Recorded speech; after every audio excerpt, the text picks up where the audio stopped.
টেক্সাসের Gulf উপকূল থেকে north ক্যারোলাইনার Atlantic উপকূল প্রায় ২৫০০ কিলোমিটার বিস্তৃত এই সমুদ্র তট এখন ঢেকে আছে তুষারের চাদরে। শতাব্দীর বিরল তুষারঝড়ের কারণে উপকূলীয় অঙ্গরাজ্যগুলোর আবহাওয়া পরিস্থিতির অবনতি হচ্ছে প্রতিনিয়ত। তীব্র তুষারঝড়ের সতর্কতার আওতায় দেশটির দক্ষিণাঞ্চলের প্রায় ৬ কোটিরও বেশি বাসিন্দা। সর্বোচ্চ ৫ ইঞ্চি তুষারপাত দেখেছে নিউ ইয়র্ক। অঙ্গরাজ্যের পশ্চিমে ডজনখানেক কাউন্টিতে জারি করা হয়েছে জরুরি অবস্থা।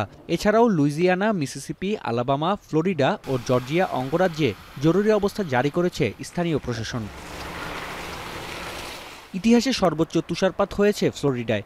জর্জিয়া ও সাউথ ক্যারোলাইনায় তুষারপাতের পরিমাণ ছিল ৮ থেকে ১২ ইঞ্চির মধ্যে। ডিপ ফ্রিজ পরিস্থিতিতে হাইপোথার্মিয়ায় আক্রান্ত হয়ে প্রাণহানি বাড়ছেই। তাই বাসিন্দাদের বাড়ি থেকে বের না হওয়ার অনুরোধ স্থানীয় প্রশাসনের। পাওয়ার আউটরেজের তথ্য বলছে, টেক্সাস থেকে জর্জিয়া ও ফ্লোরিডা পর্যন্ত বিদ্যুৎ বিচ্ছিন্ন ৯০,০০০-এর বেশি বাসিন্দা। টেক্সাসে ভেঙেছে ৬৫ বছরের তুষারপাতের রেকর্ড। উপকূলীয় অঞ্চলগুলোয় ঘূর্ণিঝড় ও তাপপ্রবাহের মতো এখন নিয়মিত ভিত্তিতে দেখা যেতে পারে তুষারঝড়।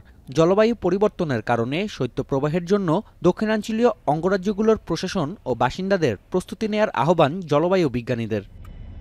The energy systems there were not prepared. The gas pipelines were not hardened. Other kinds of energy transmission had challenges. But it really was an across-the-board problem with just not being prepared for that level of cold. বৈরী আবহাওয়ায় গেল দুদিনে যুক্তরাষ্ট্র জুড়ে বাতিল করা হয়েছে প্রায় ৫,০০০ ফ্লাইট। বিলম্বিত ফ্লাইটের সংখ্যা ৯,০০০-এর বেশি। বন্ধ রয়েছে ১০টির বেশি বিমানবন্দর। নাফিয়া আরমান মনন, এখন বিশ্ব। সিল্কোর সিল্ক অ্যান্ড শাইন, যাতে আছে আর্গান অয়েল ও ওট প্রোটিনের গুডনেস, যা আপনার চুলকে রাখে হেলদি অ্যান্ড শাইনিং।